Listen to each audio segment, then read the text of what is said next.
ဘောလုံးပွဲတစ်ပွဲကိုအနိုင်ရဖို့ဆိုရင်တိုက်စစ်မှုတွေကိုသွင်းမှုလိုပါတယ်။ခံစစ်မှုတွေအမှားယွင်းကင်းမှုလိုပါတယ်။ဒါပေမဲ့တကယ်စစ်ပွဲတစ်ပွဲလုံးကိုစိုးမိုးချယ်လဲဖို့ပြိုင်ဘက်ကိုစိတ်သက်ရေးရအရာရောရုပ်ပိုင်းဆိုင်ရာရပါချေမုန်းပစ်ဖို့ဆိုရင်တော့အသင်းရဲ့ကွင်းလယ်မှာတမ်မနီလူသားတယောက်ရှိနေဖို့မဖြစ်မနေလိုအပ်ပါတယ်။အရက်6ပေလေးလက်မှာကြောက်မက်ဖွယ်ကောင်းတဲ့မျက်နှာထားရေပွဲတစ်ကောင်လိုရှည်လျားထွားကြိုင်းတဲ့ခြေတံနေနဲ့ပြိုင်ဘက်တရဲ့ဘောလုံးကိုရဲဆက်ဆက်လူယူတတ်တဲ့လူသိန်းတယောက်ဒါပေမဲ့ဘောလုံးသူ့ခြေထောက်ထဲရောက်သွားပြီဆိုရင်တော့ဘဲလီကားခြေတယ်လို့တိမ်မွေးလှပစွာလိန်ခေါက်တယ်ဆောင်သွားတတ်တဲ့ရှားပါကွင်းလေလူတယောက်ပရီးမီးယားလိသမိုင်းရှောက်အကြံတန်းဆုံးအပြင်းထန်ဆုံးလို့တင်စားရတဲ့မန်ချက်စတာယူနိုက်တက်နဲ့ရိုင်းကိန်းတို့ကိုထိပ်တိုက်ရင်ဆိုင်ပြီးအာဆင်နယ်အတွက်ကွင်းလေစစ်ပွဲတိုင်းကိုဦးဆောင်တိုက်ပွဲဝင်ပေးခဲ့သူသူ့ကိုအာဆင်နယ်ပရိသတ်တွေကခေါင်းဆောင်ကြီးလို့ခေါ်ကြပါတယ်သူ့ရဲ့နာမည်ကတော့အာဆင်နယ်မိုင်းရှောက်ရှုံးပွဲမရှိ Invisible ရွှေဖလားကြီးကိုကင်မြောက်နိုင်ခဲ့တဲ့အသင်းကောင်းဆောင်ကြီးကျွန်တော်ချန်ပီယံကော်နာရဲ့အာဆင်နယ်အကြီးကျယ်ဆုံးစားသမားများစီးရင်ရဲ့နံပါတ်9နေရာမှာရပ်တည်နေတဲ့ Patrick Vieira ပဲဖြစ်ပါတယ်။ဒီနေ့မှာတော့အာဆင်နယ်ကွင်းလေကိုဆယ်စုနှစ်တခုနီးပါးအုပ်စိုးသွားခဲ့တဲ့ကွင်းလေစစ်သူကြီးရဲ့ခန်းနားလာတဲ့ဇက်ကြောင်းကိုရင်ခုန်စိတ်လှုပ်ရှားပွဲတင်ဆက်ပေးသွားမှာဖြစ်ပါတယ်။ Patrick Vieira ကို1986ခုနှစ်မှာဆီနီဂေါနိုင်ငံဒါကာမြို့မှာမွေးဖွားခဲ့ပြီးတော့အသက်8နှစ်အရွယ်မှာတော့မိသားစုနဲ့အတူပြင်သစ်နိုင်ငံကိုပြောင်းရွှေ့အခြေချခဲ့ရင်းနဲ့ဆင်းရဲတဲ့လူမဲရွှေ့ပြောင်းအခြေချရက်ကွက်လေးတွေမှာကြီးပြင်းခဲ့ရတဲ့ Vieira အတွက်လမ်းဘေးဘောလုံးပွဲတွေဟာသူ့ရဲ့ခံနိုင်ရည်နဲ့ကြန့်ခိုင်မှုကိုမွေးမြူပေးရနေရာတွေဖြစ်လာခဲ့ပါတယ်။အသက်19နှစ်အရွယ်မှာပြင်သစ်ကလပ် Kings အသင်းမှာ Professional စတင်ကစားခဲ့ပြီးတော့သူ့ရဲ့ထူးချွန်တဲ့ရုပ်ပိုင်းဆိုင်ရာကြန့်ခိုင်မှုနဲ့ဘောလုံးအမြင်တွေကြောင့်ဥရောပထိပ်သီးကလပ်တွေရဲ့မျက်စိကျခြင်းကိုခံခဲ့ရပါတယ်။အသက်19နှစ်အရွယ်1995ခုနှစ်မှာတော့အီတလီဘလူးကြီး AC မီလန်ကသူ့ကိုခေါ်ယူလိုက်ပေမဲ့ကျယ်ပွင့်နေပြင်းနေတဲ့ AC မီလန်အသင်းမှာလူငယ်လေး Vieira အတွက်နေရာမရှိခဲ့ပါဘူး။တရားဒီလုံးနေမှာပွဲထွက်ခွင့်2ပွဲသာရခဲ့ပြီးတော့အရန်ခုံမှာချိန်ကုန်ခဲ့ရတဲ့အတွက်သူ့ရဲ့ဘောလုံးသမားဘဝဟာစတင်ချိန်မှာလမ်းပြောင်းလူနေပါဖြစ်ခဲ့ရပါတယ်။အဲဒီချိန်မှာတော့သူ့ဘဝကိုပြောင်းလဲပေးမယ်အာဆင်နယ်သမိုင်းကိုပါပြောင်းလဲပေးမယ်ဖုန်းခေါ်ဆိုမှုတစ်ခုအီတလီကိုရောက်လာခဲ့ပြီးတော့အဲဒီဖုန်းပိုင်ရှင်ကတော့ဂျပန်နယ်တစ်ခုမှာနေပြလုံးနေစေဖြစ်တယ်လို့အာဆင်နယ်ကိုပြောင်းရွှေ့နေနေပြလှုပ်ဖို့လည်းလက်မှတ်ထိုးပြီးသားဖြစ်တဲ့အာဆင်ဝင်းကပါပဲ။1996ခုနှစ်ဩဂုတ်လအာဆင်နယ်သင်းဟာ AC မီလန်ကနေလူငယ်ကွင်းလယ်လူတယောက်ကိုပေါင်3.5 သန်းနဲ့ခေါ်ယူလိုက်ကြောင်းကြေညာလိုက်ပါတယ်။အဲဒီချိန်ကအင်္ဂလန်မီဒီယာတွေရောပရိသတ်တွေကပါ Patrick ဆိုတာဘာတူလဲဆိုပြီးတော့မင်းကွန်းထုတ်ခဲ့ကြပါတယ်။အဲဒီချိန်မှာအာဆင်ဝင်းကားဟာအာဆင်နယ်ကိုတရားဝင်မရောက်လာသေးပါဘူး။ဒါပေမဲ့ဝင်းကားကအာဆင်နယ်ဘိုးအဖွဲ့ကိုဒီကစားသမားကိုမရရအောင်ခေါ်ထားဖို့တိုက်တွန်းခဲ့တာပါ။ Vieira ရဲ့အာဆင်နယ်ပွဲဦးထွက်က1996ခုနှစ် Sheffield Wednesday နဲ့ပွဲစဉ်မှာဖြစ်ပါတယ်။လူဆောင်ဝင်ကစားသမားဖြစ်ကွင်းထဲကိုဝင်လာတဲ့အသက်20အရွယ်လူကောင်ခက်ရှည်ကစားသမားလေးကိုပရိသတ်တွေသိမျှော်လင့်ချက်မထားခဲ့ကြပါဘူး။ဒါပေမဲ့ကွင်းထဲရောက်တာနဲ့ Vieira ပြသလိုက်တဲ့ခြေစွမ်းက Highbury Green တစ်ခုလုံးကိုမှော်ဖမ်းစားလိုက်သလိုပါပဲ။ပြိုင်ဘက်ဒီစီကဘောလုံးကိုလွယ်ကူကူလုယူတယ်။ကွင်းထဲကနေဘောလုံးကိုဆွဲထွက်သွားတယ်။တိကျတဲ့အဝေးဘောတွေပေးပို့တယ်။မိနစ်40လောက်တွင်းမှာဒီကောင်လေးဟာတာမန်မဟုတ်ဘူးဆိုတာအားလုံးသဘောပေါက်သွားခဲ့ကြပါတယ်။အာဆင်ဝင်းကားရဲ့ပထမဆုံးသောထာဝရအကောင်ဆုံးသော masterpiece ခေါ်ယူမှုကြီးတစ်ခုစတင်ခဲ့ပါပြီ။ Vieira ရဲ့စားဟန်ဟာအင်္ဂလန်ဘောလုံးလောကအတွက်တော့တကယ်ကိုစမ်းသစ်မှုတစ်ခုပါ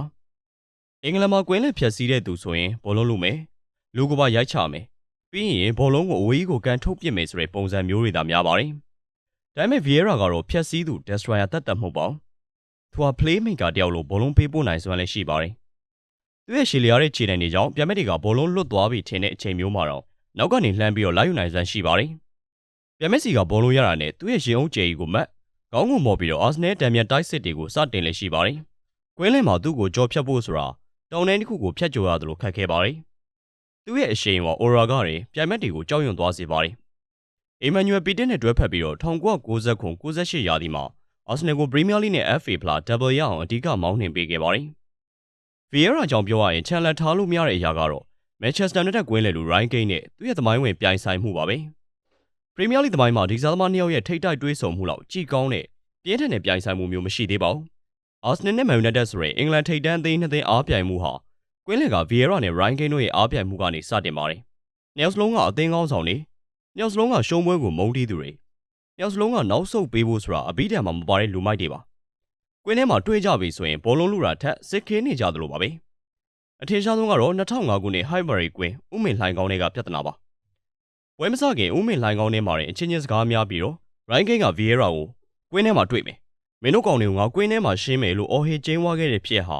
Premier League သမိုင်းမှာအကြမ်းတမ်းဆုံးသောပုံရိပ်တွေကတစ်ခုအဖြစ်ကြံရစ်ခဲ့ပါတယ်။ဒါပေမဲ့သူတို့နှစ်ယောက်ဟာကွင်းထဲမှာသာတေမလောက်ရန်သူတွေဖြစ်ခဲ့ကြပေမဲ့ ကွင်းပြင်ပါမှာတော့တယောက်ရဲ့ရည်ချင်းကိုတယောက်အနက်ရှိုင်းဆုံးလေးစားသီးမှတ်ပြုခဲ့ကြတဲ့စစ်တီတော်ကြီးတွေဖြစ်ပါတယ်2002ခုနှစ်မှာဂန်နဝေအသင်းကောင်းဆောင်ထိုနီယာဒမ်ဆန်နာယူသွားတဲ့အခါမှာတော့အာဆနယ်အသင်းကောင်းဆောင်လက်ပတ်ကိုဗီယေရာလွှဲပြောင်းရယူခဲ့ပါတယ်ထိုနီယာဒမ်စ်လိုအင်္ဂလိပ်စစ်အာဆနယ်သွေးအပြည့်ပါတဲ့ခေါင်းဆောင်တယောက်ရဲ့နေရာကိုဆက်ခံရတာဟာလွယ်ကူတဲ့ကိစ္စမဟုတ်ပါဘူးဒါပေမဲ့ဗီယေရာဟာသူ့ရဲ့ကိုယ်ပိုင်စတိုင်နဲ့အသင်းကိုအောင်မြင်စွာဦးဆောင်နိုင်ခဲ့ပါတယ်သူကစကားတွေအများကြီးမပြောပါဘူးဒါပေမဲ့ကွင်းထဲမှာသူ့ရဲ့လှုပ်ဆောင်ချက်တွေနဲ့အသင်းသားတွေကိုစိတ်တက်ကြွအောင်ဆွဲခေါ်သွားလေရှိပါတယ်သူ့ရဲ့ဦးဆောင်မှုအောက်မှာအာဆနယ်အသင်းဟာတမိုင်းဝင်အခိုက်အတန့်တစ်ခုကိုဖန်တီးနိုင်ခဲ့ပါတယ်အဲ့ဒါကတော့2003-2004ရာသီမှာ38ပွဲလုံးရှုံးမမရှိစံချိန်နဲ့ပရီးမီးယားလိဖလားကိုဆွတ်ခူးနိုင်ခဲ့တဲ့ The Invisibles ရှုံးမမရှိချန်ပီယံအသင်းကြီးပဲဖြစ်ပါတယ်။အဲ့ရာသီမှာဗီယေရာဟာနေရာပြဿနာချို့ရှိခဲ့ပေမဲ့ပါဝင်စားတဲ့ပွဲတိုင်းမှာကွင်းလယ်ကိုလွှမ်းမိုးထားနိုင်ခဲ့ပါတယ်။အထူးသဖြင့်စပါကွင်းဖြစ်တဲ့ White Hart Lane မှာအာဆနယ်တို့ချန်ပီယံဖြစ်အောင်မွဲခံနိုင်ခဲ့တဲ့ပွဲစဉ်မှာအဖွင့်ဂိုးကိုကိုယ်တိုင်သွင်းယူပေးခဲ့တယ်လို့ရာသီပိတ်လက်စတာနဲ့ပွဲမှာလည်းအသင်းရှုံးနေချိန်မှာခြေပေါက်ကိုသွင်းယူပေးပြီးတော့ရှုံးမမရှိစံချိန်ကိုကာကွယ်ပေးခဲ့တာဟာအသင်းကောင်းဆောင်တယောက်ရဲ့တာဝန်ကျေပွန်မှုကိုပြသခဲ့တာပဲဖြစ်ပါတယ်။ခန္ဓာရဲ့ဇလန်တိုင်းမှာနေကုန်းချုပ်တစ်ခုရှိစမြဲပါ။ဗီယေရာရဲ့အာဆနယ်ကစားသမားဘဝနေကုန်းချုပ်ကတော့ရုပ်ရှင်တကားလိုပါပဲ။2005ခုနှစ် FA ဖလားပိုလူပွဲပြိုင်ဘက်ကမဟာရန်သူမန်ချက်စတာယူနိုက်တက်အဲ့ဒီပွဲမှာအာဆနယ်ကိုကစားဖို့မကောင်းခဲ့ပဲနက်တက်ရဲ့ဖိအားပေးမှုကိုတပွဲလုံးခံစားခဲ့ရပေမဲ့ဗီယေရာဦးဆောင်တဲ့ကစားသမားတွေဟာသွားကြိုက်ပြီးတော့အသေးလဲခုခံခဲ့လို့ပွဲကပနတီအဆုံးဖြတ်ကိုရောက်သွားခဲ့ပါတယ်။နက်တက်ဘက်ကပေါ်စကိုကန်နာကိုလေမန်ကာကွယ်နိုင်ခဲ့ပြီးတော့အာဆနယ်ဘက်က၄ဂိုးဆက်တိုက်ဝင်ထားပါတယ်။အာဆနယ်ရဲ့နောက်ဆုံးအဆုံးဖြတ်ပန်တီကိုကန်သွင်းဖို့အသင်းကောင်းဆောင်ဗီယေရာထွက်လာပါတယ်။ဒါဟာသူအာဆနယ်ဂျာစီနဲ့နောက်ဆုံးကန်သွင်းရမယ့်ဘောလုံးဖြစ်လာလိမ့်မယ်လို့ဘယ်သူမှမထင်ခဲ့ကြပါဘူး။ဗီယေရာဟာအေးစစ်စစ်ပဲဂိုးသမားကာရိုကိုလှည့်စားပြီးတော့အပေါ်ထောင်းကိုပြင်းထန်ထန်ကန်သွင်းလိုက်ပါတယ်။ဂိုးအာဆနယ်တို့ FA ဖလားရသွားပါပြီ။ဗီယေရာဟာပရိသတ်တွေဘက်ကိုပြေးသွားပြီးတော့လက်မောင်းတစ်ဖက်ကိုဆန်တန်းကခမ်းနားစွာအောင်ပွဲခံခဲ့ပါတယ်။ဒါဟာသူချစ်တဲ့အာဆနယ်အသင်းသူ့ကိုချစ်တဲ့ပရိသတ်တွေကိုပေးအပ်ခဲ့တဲ့သူ့ရဲ့နောက်ဆုံးလက်ဆောင်ပါပဲ။အဲ့နွေရာသီမှာပဲဗီယေရာဟာဂျူမန်တန်သင်းကိုပြောင်းရွှေ့သွားခဲ့ပါတယ်။သူထွက်ခွာသွားပြီးတဲ့နောက်ပိုင်းမှာအာဆနယ်သင်းဟာ